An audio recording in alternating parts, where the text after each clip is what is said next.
Hewan-hewan apa yang jaga kebersihan? Jawabannya adalah gajahlah kebersihan. Ya mungkin garing sih, nggak lucu kan? Ya wis, nggak apa-apa. Tebak-tebakan nih bisa aja Anda lupakan. Tapi kalian harus ingat bahwa hari ini kita akan belajar. Kita akan belajar tentang jurus branding sebuah produk yang bernama Nutella. Ayo kita konsen, siap-siap dan kita langsung ke materi belajar. Ada orang yang bilang bahwa aliran branding itu nggak penting. Siapa juga loh, ada yang ngomong bahwa branding itu cuma ngabisin duit. Dia tidak benar dan juga tidak salah.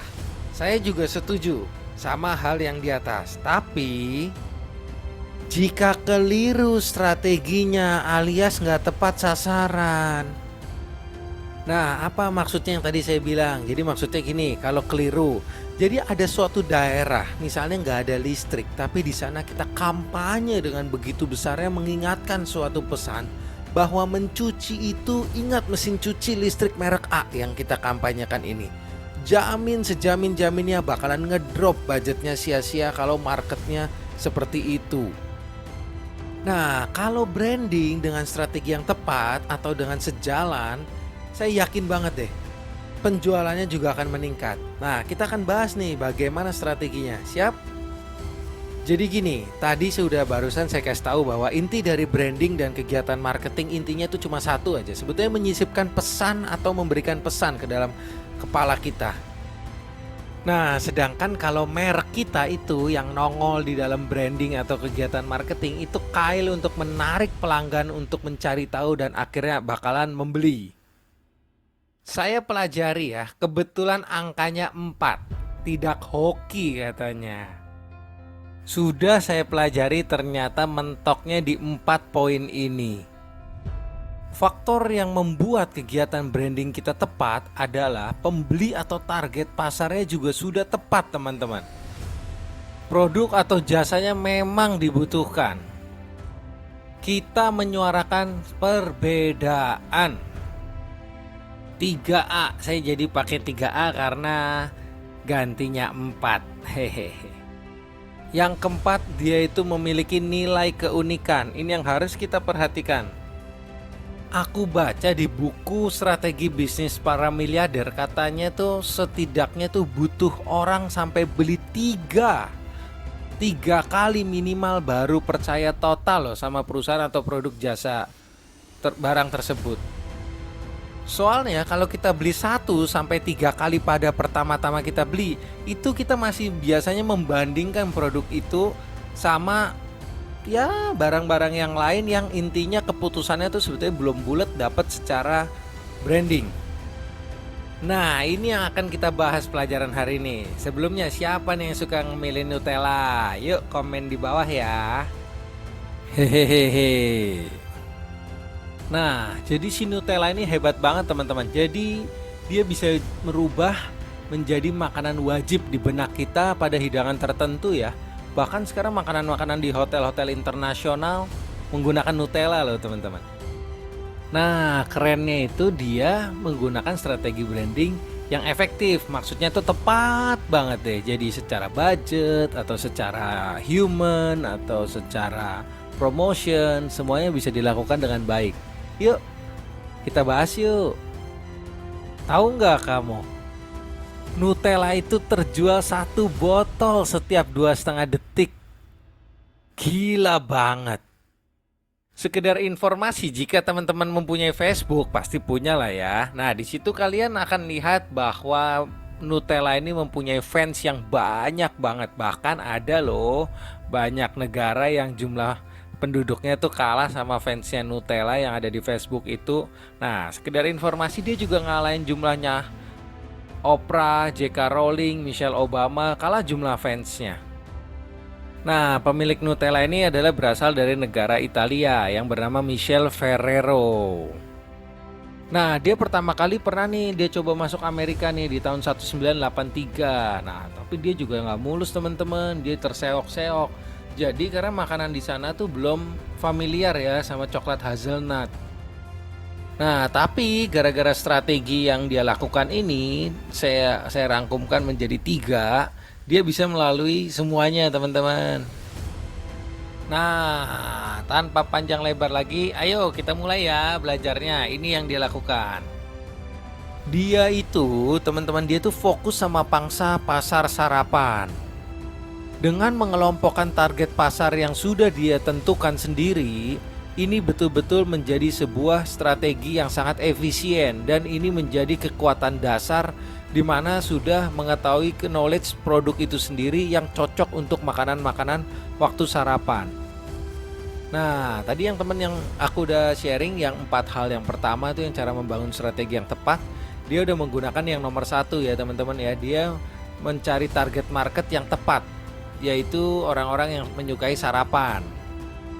Nah, yang pertama tuh dia tuh mencari tempat-tempat mana aja sih yang ada menggunakan kebutuhan-kebutuhan seperti makan roti, waffle, dan lain sebagainya. Nah, jadi ini tadi teman-teman nih poin yang pertama, yaitu dia fokus pada target market, yaitu membantu sarapan konsumen. Jadi dia pecah dari sebuah segmen-segmen, ada yang segmen makan siang, makan sore, atau makan malam. Dia fokus cari tempat-tempat dan berkerumulnya orang-orang yang suka makan sarapan berupa tadi roti atau waffle dan lain sebagainya.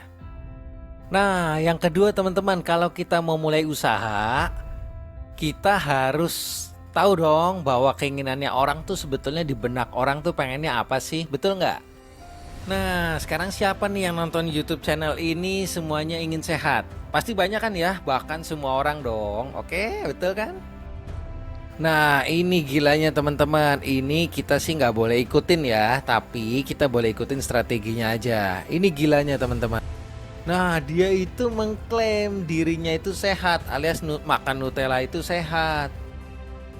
Nah, dia itu mengklaim bahwa dirinya sehat, padahal seperti kita ketahui bahwa sehat itu kan sebetulnya kan tidak mengkonsumsi makanan-makanan yang terlalu manis ya teman-teman ya. Nah, gara-gara kejadian ini dia pernah didenda loh sampai 45 miliar rupiah karena menipu. Katanya sih banyak banget orang tua tuh supaya anaknya sehat dia masukin Nutella ke hampir semua bagian makanannya.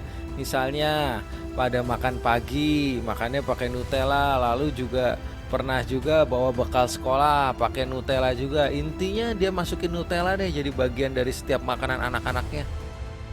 Jurus yang ketiga, memanfaatkan testimoni pelanggan. Jadi di sosial medianya ini, karena dia banyak fansnya orang-orang yang penyuka coklat, jadi dia ngeliat eksperimen-eksperimen dari para fansnya dengan mencampurkan makanan-makanan yang beragam itu pakai Nutella. Lalu kemudian dibagikan atau di-share di media-media sosialnya Nutella itu sendiri. Katanya Jason Biddle, dia itu seorang branding expert ya teman-teman dari luar negeri. Dia pernah bilang bahwa Nutella tuh sebetulnya berhasil menumbuhkan pasarnya sendiri secara mandiri. Bahkan ya teman-teman, waktu diklaim, dia mengklaim bahwa dia itu sehat dan dia itu didenda dengan kasus pengklaiman seperti itu. Tahu nggak reaksinya para fansnya itu yang dilakukan apa?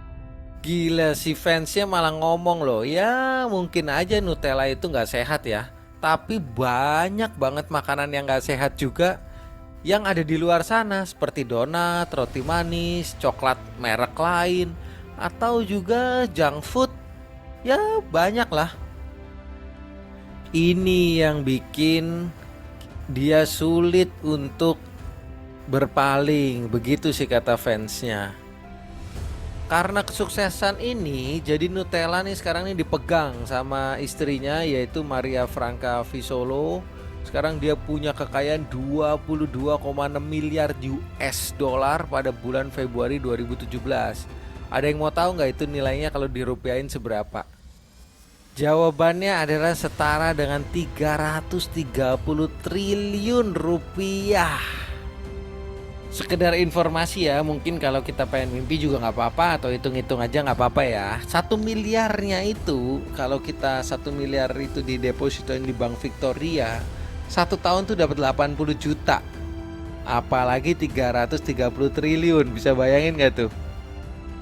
Oke, itu tadi pelajaran hari ini teman-teman. Saya bukan penjual Nutella, tapi saya penjual bawang goreng. Saya juga nggak jualan di sini, tapi kalau teman-teman mau support, boleh cari bawang goreng saya ya. Namanya adalah bawang goreng soy. Teman-teman bisa cek di Tokopedia, Bukalapak, ataupun juga Shopee atau ke www.bawangsoy.com. Demikianlah sharing hari ini. Saya Yos Astiadi mengucapkan salam dahsyat.